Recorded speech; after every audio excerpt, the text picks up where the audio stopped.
Now, the Roma Wine Company of Fresno, California presents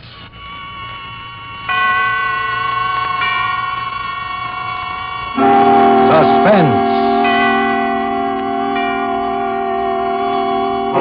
Tonight, Roma Wines bring you a play of suspense and smiles, starring William Bendix and Allyn Joslyn. Remarkable tale of suspense. And with Raymond Chandler's satirical suspense tale, Pearls Are a Nuisance. And with the performances of William Bendix and Allyn Joslyn, Roma Wines hope indeed to keep you in suspense. It's quite true I wasn't doing anything that morning except looking at a blank sheet of paper in my typewriter and thinking about writing a letter.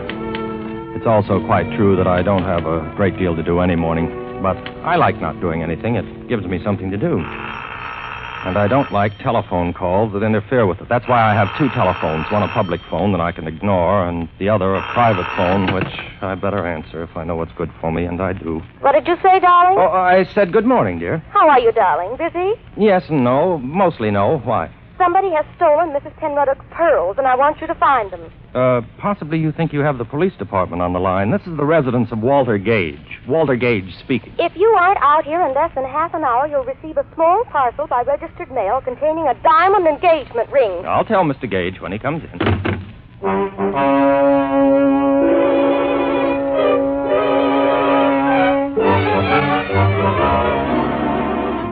No, I went naturally. I even hurried. Ellen's voice has that effect on me. I think it's the way she says... Walter, darling. Yes, Ellen.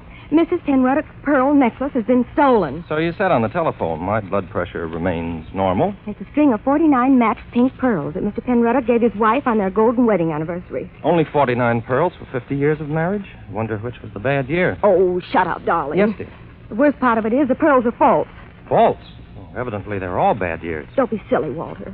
The pearls were real enough when Mr. Penruddock gave them to us. The fact is, she sold them and had copies made. Those copies have been stolen. You've got to get them back, Walter. Well, what does it matter if they're false? Well, she's terrified that the thief will blackmail her when he finds out they're only imitations. If Mr. Penruddock ever hears that she sold originals... I begin to see what might be described as daylight.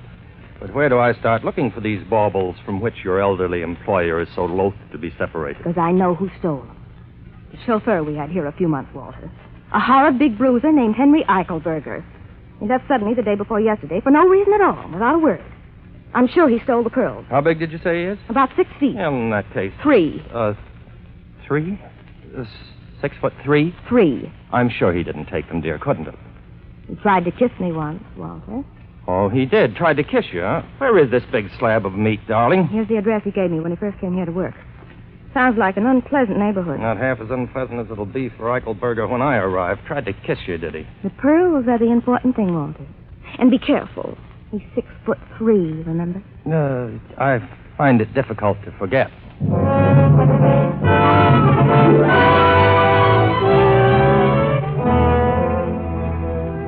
Eichelberger's address proved to be a seedy-looking hotel upstairs over a Chinese laundry. At the head of the stairs was the door marked manager. I rang the bell. Pull up, Bud. Roll. I'm not inquiring for a room. I'm looking for one Henry Eichelberger, whom I'm informed lives here. If he does, he ain't registered. That, as of course you know, is contrary to the law. A wise guy, hey. Down the hall, Jack. 218. Have the kindness to show me the way. Huh. What do you know? A duke, no less. Okay, your lordship. Pick up your feet, hey? This is it. He's out. Have the goodness to unlock the door. I wish to go in and wait for this Eichelberger. In a pig's valise. Who do you think you are, Jake boy? I wouldn't call me names if I were you. You wouldn't, hey? Well, that just shows the difference between you and me, because I would. You want to make something out of it, hey? Yes. What? Oh. Hey, that wasn't fair. You got 20 years on me, hey? Well, open the door, hey? I have no time to argue with you. Huh. $1. $2, and I won't even tell Eichelberger when he comes in, hey? That is a deal. Brother, you can hit. I'll say that for you, hey? Thanks, hey. Here's your money. If you hear any noises later on, ignore them. If there's any damage, it'll be paid for generously. I hope you know what you're doing, hey?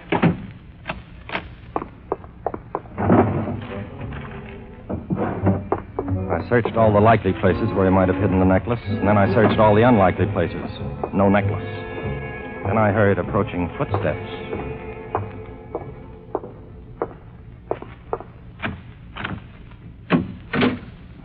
How did you get in here, Sonny? The explanation of that can wait.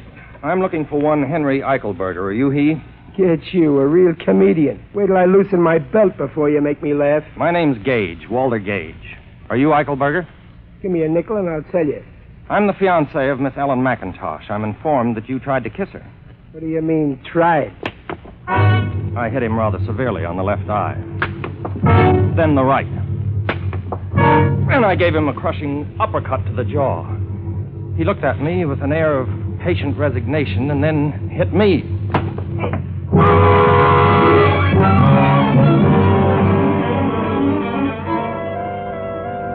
I bent over and took hold of the room with both hands and spun it. When I had it nicely spinning, I gave it a full swing and hit myself on the back of the head with the floor.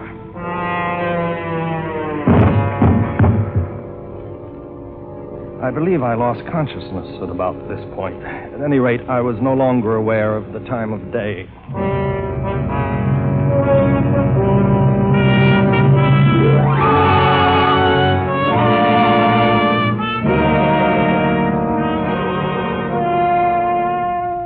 For Suspense, Roma Wines are bringing you as stars Mr. Allyn Joslyn and Mr. William Bendix, whom you are hearing in Pearls Are a Nuisance by Raymond Chandler, which is Roma Wines' presentation tonight of Suspense. And now Roma Wines bring back to our Hollywood soundstage William Bendix as J. Henry Eichelberger and Allyn Joslyn as Walter Gage in Pearls Are a Nuisance, a muscular drama replete with situations well calculated to keep you in suspense.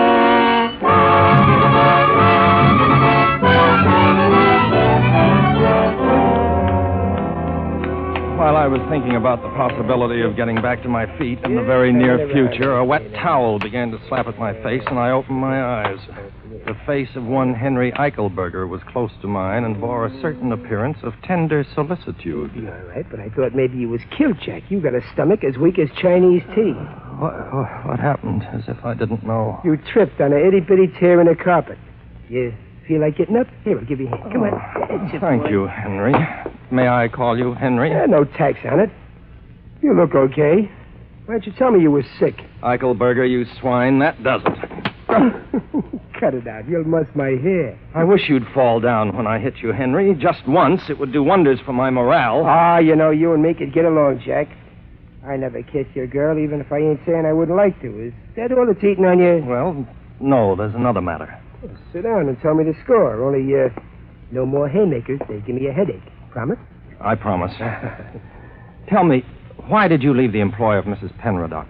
You tell me. Am I what you might call a good looker? Well, Henry... Don't soap me. No, then. I wouldn't call you handsome exactly, but unquestionably you ate your spinach as a child, if that's a consolation. Get you, a real comedian. Wait till I loosen my belt. Look, suppose you fell for a doll with stars in her hair. A guy like me that looks like a taxi going down the street with both doors open. Then suppose you get a job where you see this doll all the time and every day. What would you do, Jack? Me, I'd just quit the job. Ellen? Yeah. Henry, I'd like to shake your hand. Go ahead. Now, there's one more thing. One rather insignificant detail. I'm empowered to arrange for the return of Mrs. Penraddock's pearls. $50 reward and no embarrassing questions. You got nerve, Jack. So you think I stole some marbles and I'm sitting around here waiting for a flock of dicks to swarm me? The police have not been told, Henry, and you may not be aware, but the pearls are false. False? You mean they're false? Exactly. And you think I'd bother myself to hook some phonies? You mean you didn't steal the necklace, Henry? Now, look. If they was ringers, I wouldn't be bothered. And if they was real, I wouldn't be holed up in no cheap flop in L.A., waiting for a couple of carloads of Johns to put the sneeze on me, would I? That's exactly what I thought, Henry. Well, as long as you didn't steal them, how'd you like the job of helping me recover them? Are you kidding? No, Henry, it's obvious that if you didn't snatch these marbles, I believe that's the expression, someone else did, and you can help me find him. How about it? Well, why not? Why not, indeed?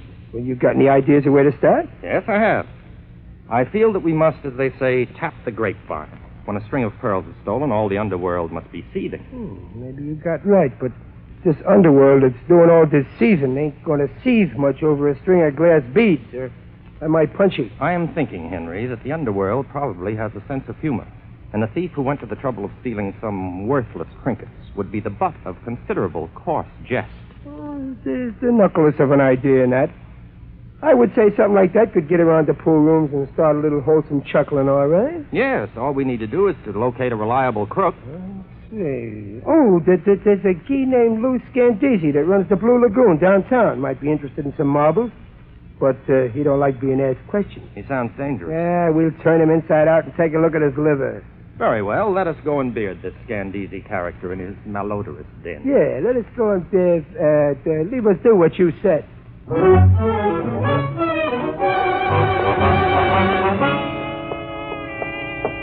Mr. Scandisi's Blue Lagoon wasn't difficult to find. It was a rather soiled establishment, bathed in an unpleasant blue light.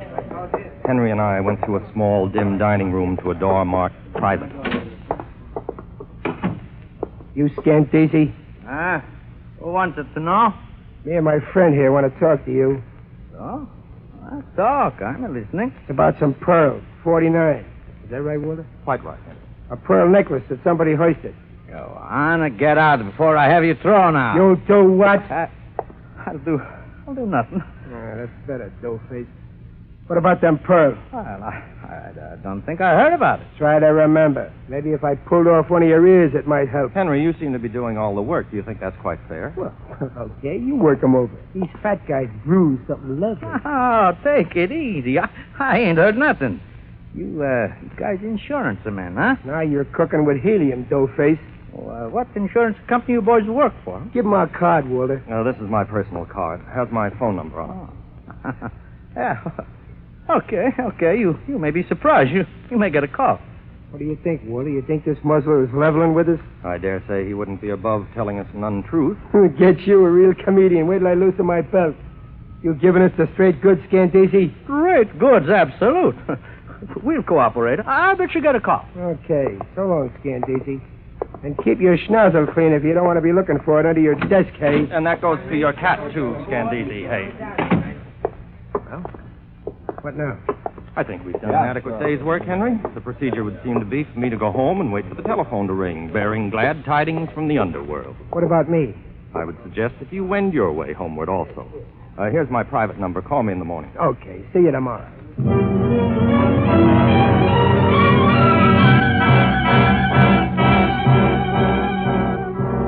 I went home and waited for the phone to ring. I must have fallen asleep after a while. It was quite dark when the call came through.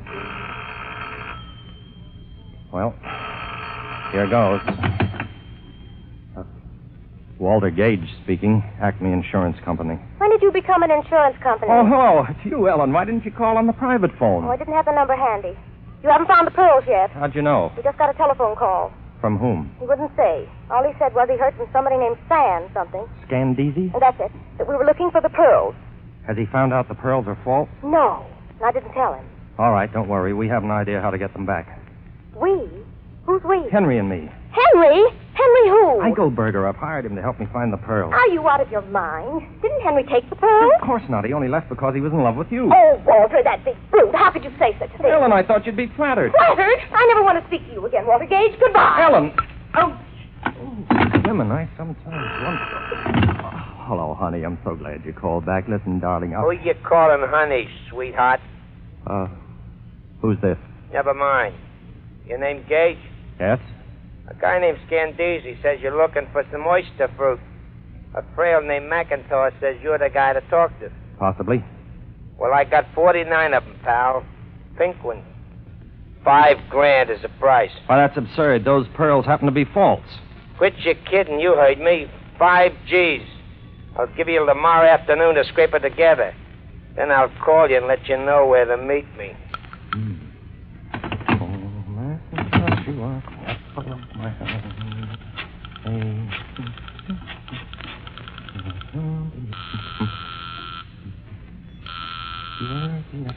Hello? Ellen, this is Walter. I told you I never wanted to speak to you again. All right, I won't speak to you. Just tell me the name of the man who sold Mrs. Penroddick's pearls for her. Gallimore, Roger Gallimore. He has a jewelry company downtown. Thank you. Walter! How do you like it, darling?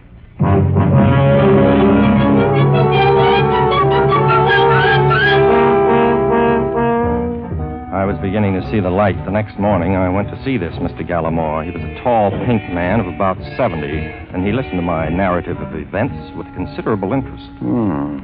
5,000 seems like a good deal for a string of false pearls. Yes, indeedy. And you know what I think, Mr. Gallimore? What, Mr. Gage? I believe that the pearls are in fact real. You're a very old friend of Mrs. Penruddock. Perhaps even a childhood sweetheart. When she gave you the pearls to sell, you didn't sell them, Mr. Gallimore. Instead, you gave her $20,000 of your own money and returned the pearls to her, pretending they were imitations of the original necklace. Son, you think a lot smarter than you talk. I try very hard, Mr. Gallimore. Then I'm correct? Embarrassingly so, Mr. Gage. Pearls are real. Now, what would you like me to do? Give me $5,000 with which to get them back.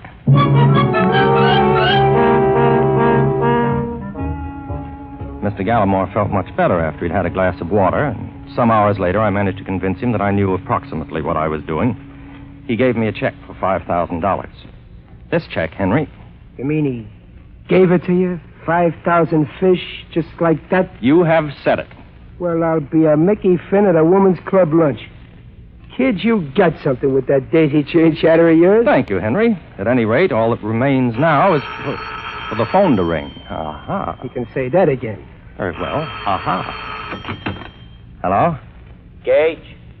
Yes, who's this? Guess. You got the dough? It's in my pocket at this exact moment. If I have any assurance of honorable treatment, I'm prepared to go through with it. Oh, you get the marbles, okay? We're in this business a long time, and we can't afford the wealth. If we did it, it'd get around, and nobody would play with us. I understand. What are your instructions? Tonight at 8 sharp, you'll be at Pacific Palisades. You got that? Yes. At the end of the dirt road, corner of Sunset and Corona Del Mar. Be there at 8 sharp. And come alone, and no guns. No funny business, no smart work, and no slip-up, nobody get hurt. That's the way we do business. Very well.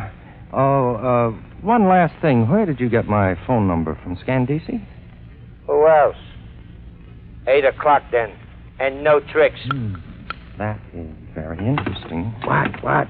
The telephone. Yeah. Hooray for Alexander Graham, what's his name? But what did the guy say? Oh, yes. Yeah. It's all arranged, Henry. I'm to meet them tonight, all by myself, and give them the money. All by yourself, huh? Get you a real comedian. Wait till I loosen my belt. They'll take the dough and leave you laying there bleeding all over yourself, and they'll still have the marbles. I ought to go with you. Henry, it's my duty, and I must brave these monsters and human guys alone and unattended. Of course, I do have a big car, and you could hide on the floor under a rug. It's a cinch. But maybe... Walter, the only thing wrong with you, as far as I can see, is you got holes in your head. All I'm trying to do is keep you from getting another one. I'm going with you.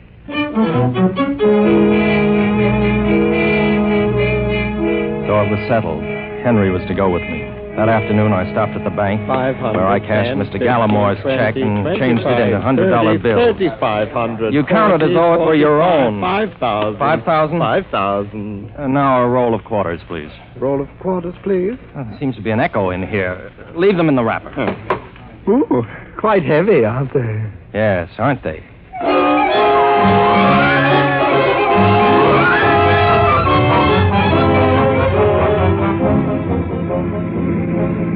So late that evening, I found myself out on the Pacific Palisades with Henry Eichelberger, boy, in the back of the car.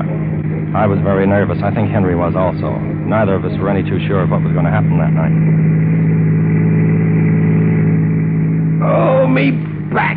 What's the matter, Henry? Aren't you comfy back there? Oh, I'm comfy, all right. Only my heater keeps digging into me. Ain't we there yet? Well, we're getting close. Stay down. This is business.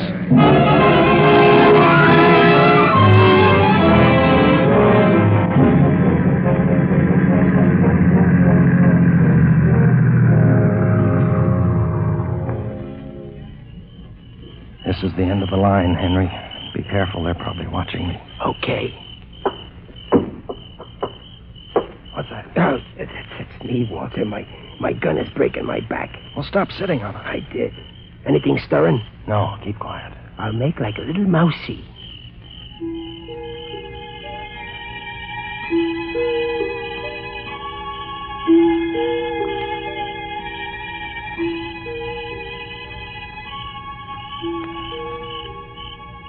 Don't you think we've waited long enough, Henry? We only been waiting 15 minutes. You sure this is the place? Yes, of course. Well, let's get out of the car and see if anybody shoots at us. Then we'll know if somebody's around. Well, that seems to be the difficult way of finding out, but let's try it. I personally feel sure that there's no one here but you and I.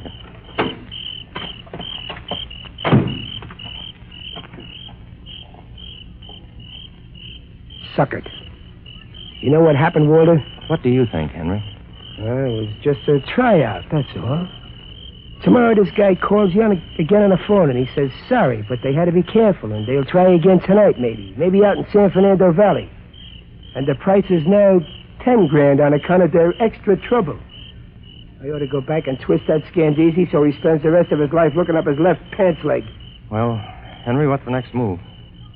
I'll beat it home, I guess. Anyhow, I won't need this gun anymore. My back is sore enough from it.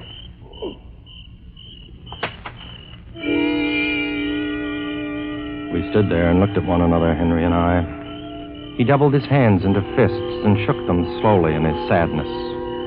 I, too, was melancholy. In the brief time I'd known Henry, I'd grown very fond of him. Yeah, that's it, all right. Nothing else to do but beat it on home. That's all is left to us. I took my right hand out of my pocket. I have large hands. In my right hand nestled the roll of quarters I'd gotten from the bank that morning. My hand made a large and heavy fist around them. Henry didn't notice. What are you looking at me so funny for, Walter? I just wanted to say good night, Henry. You had 2 strikes on me. Well, this is the big one. I don't get it. He got it then. My fist, with nearly a pound of metal in it, caught him squarely on the jaw. For a moment, he wavered back and forth on his feet, and then... Henry Eichelberger lay motionless on the ground, as limp as a rubber glove.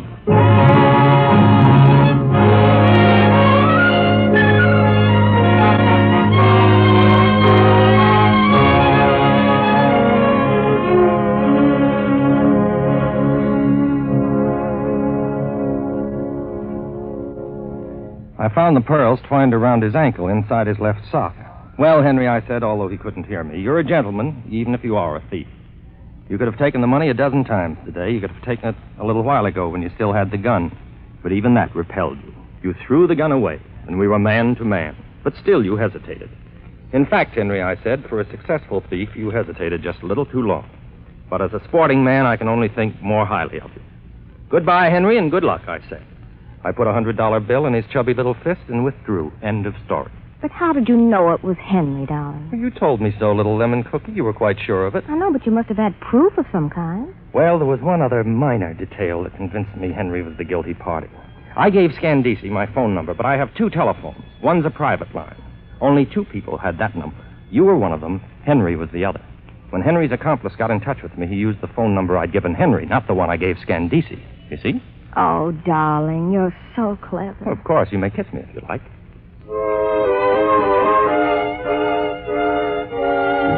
A few months after Ellen and I were married, we received a letter postmarked Honolulu. It was from Henry. My dear Walter, I have only just received the joyous tidings that you and Ellen are embarked upon the happy tide of holy matrimony. I am so glad for you. I often think of you, Walter, particularly with an overwhelming curiosity as to what it was you struck me with that night. Ah, well, I dare say it can only be conjecture on my part now. A hammer, perhaps. That I allowed my jaw to be exposed to your weapon while I stood there meditating as to whether to take your 5,000 then or wait for 10 the following evening was a human error of judgment. At any rate, I entertain no feelings of ill will toward you. On the contrary, I am indebted to you greatly. The ease with which you talked Mr. Gallimore out of $5,000 has changed my life. I have been taking English lessons myself, and am now practicing on a wealthy widow woman, not without financial success. Ah, toujours le sport. Devotedly, Henry. P.S. Was it perchance an anvil, I wonder? You know, Henry wasn't such a bad fellow. All I really disliked him for was his barbaric English. Now he's changed that. Maybe I should have married him. What do you think, Walter? Oh, gets you a real comedian. Wait till I loosen my belt. And so closes Pearls Are a Nuisance, in which Roma Wines have brought you William Bendix and Allyn Joslyn as co-stars of tonight's study in Suspense. Suspense is produced, edited, and directed by William Spear. Before our stars return to the microphone, let me say a word for Roma Wines, the sponsor of Suspense. Elsa Maxwell's hospitality is always simple and unaffected. The other day she said, A few old friends, some comfortable chairs, a glass or two of good Roma California sherry, and there you have the perfect combination for a pleasant evening at home. In fact, you'll find the light, nut-like flavor of this glorious amber golden Roma sherry is delightful any time. A delicious prelude to dinner, a gracious note of hospitality whenever friends drop in. best of all, Roma Wines are so reasonably priced, any family can afford to serve them regularly. The goodness of Roma Wines can add a lot to the joy of your daily living. Always delightful, always unvaryingly high in quality, yet cost only pennies a glass. And the next time you use vermouth, sweet or dry, use Roma vermouth. Zestful, herb-flavored Roma vermouth is blended, mellowed, developed, and bottled in California with all the traditional winemaking skill of Roma wineries. Try Roma vermouth soon, won't you? This is Allyn Joslyn. I trust that you dyed-in-the-wool suspense fans who are accustomed to somewhat heavier meat on these Thursday dramas weren't displeased with our efforts in the interests of gaiety and insouciance. Do you concur, Mr. Bendix? Who gets you, a real comedian? Wait till I loosen my galluses. Courtesy impels me to tell you that Mr. Bendix here is being heard weekly on his own radio show, The Life of Riley, and Paramount impels me to say that he'll soon be seen in their production 2 years before the match. Permit me to return the favor, hey? Allyn Joslyn is soon going to be seen in the 20th Century Fox 30th anniversary production, Colonel Effingham's Race. Thanks, Bill. No, not at all, not at all. Next Thursday, you will hear John Payne and Stuart Irwin as stars of Suspense.